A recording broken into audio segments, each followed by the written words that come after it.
इस वीडियो में हम जानेंगे क्रिमिनल अपील क्या होती है।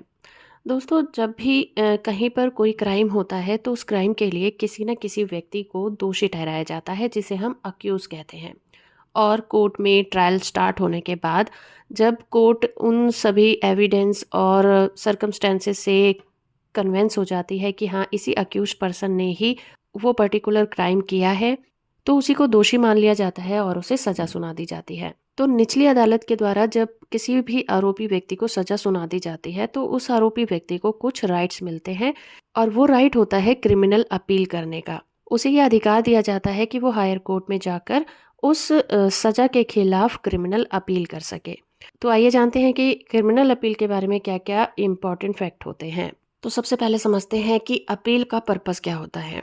किसी भी कोर्ट के द्वारा जो निचली कोर्ट होती है, अगर किसी आरोपी व्यक्ति को क्रिमिनल ठहरा दिया जाता है और उसे सजा सुना दी जाती है, तो वो अपने आप को डिफेंड कर सकता है और उससे हायर कोर्ट में जाकर एक अपील दाखिल कर सकता है। और अपील का मेन पर्पस होता है कि जो सजा सुनाई गई है उस जजमेंट को दोबारा से रिव्यू किया जाए, ताकि लोअर कोर्ट से अगर इस केस में कोई कमी रह गई है या फिर इस जजमेंट में कोई कमी है तो उसे सुधारा जा सके। तो अगर कोर्ट इस फैसले का रिव्यू करती है तो बहुत हद तक ये चांसेस होते हैं कि जो फैसला था तो उसके नतीजे में चेंजेस आ सकते हैं। तो अपील करने के लिए भी कुछ ग्राउंड्स दिए गए हैं जिनको फॉलो करना होता है, तभी कोई अपील कोर्ट में की जा सकती है। तो जो मेन सहारा लिया जाता है वो ये हो सकता है कि डिफेंडेंट ये कह सकता है कि जो कोर्ट में उनके लिए वकील पेश हुए थे वो कॉम्पिटेंट नहीं थे, उन्होंने उनका बचाव ठीक तरह से नहीं किया, जिनकी वजह से उन्हें सज़ा सुनाई गई है। दूसरा कारण ये हो सकता है कि वो कोर्ट को ये बताएं कि जो एविडेंस पेश किए गए थे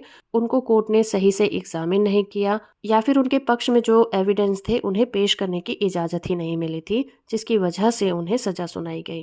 तो ये कुछ ग्राउंड हो सकते हैं जिसके आधार पर अपील की जा सकती है। जिसके बाद अपीलीय कोर्ट का क्या रोल होता है। अपीलीय कोर्ट अगर उसकी अपील को एक्सेप्ट कर लेती है तो उसका काम होता है उस केस को रिव्यू करना जो कि ट्रायल के दौरान रिकॉर्ड किए गए थे, जैसे कि ट्रांसक्रिप्ट, एविडेंस या फिर लीगल आर्ग्यूमेंट। इन सभी चीजों को अपीलेट कोर्ट ठीक से रिव्यू करती है। रिव्यू करने के बाद अगर कोर्ट को ऐसा लगता है कि हाँ, इस फैसले में किसी तरह का कोई एरर था, तो वो लोअर कोर्ट के डिसीजन को रिवाइज कर सकती है या फिर मॉडिफाई भी कर सकती है। तो इस तरह से कोई भी अक्यूज पर्सन डायरेक्ट अपील भी कर सकता है। डायरेक्ट अपील तब की जाती है जब किसी आरोपी व्यक्ति को सजा सुना दी जाती है, तो सजा के बाद जो अपील होती है वो डायरेक्ट अपील होती है।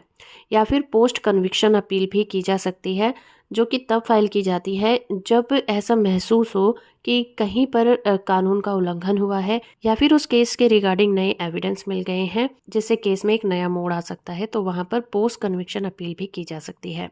तो दोस्तों, इस तरह से जो अपील का कॉन्सेप्ट है वो कानून का उल्लंघन ना हो, मिसयूज ना हो और सभी को न्याय मिले, इसके लिए बनाया गया है। क्योंकि लॉ का जो कॉन्सेप्ट है वो ये कहता है कि बेशक 100 मुजरिम छूट जाएं लेकिन किसी एक बेगुनाह को सजा नहीं मिलनी चाहिए। तो इसीलिए अपील का कॉन्सेप्ट बनाया गया।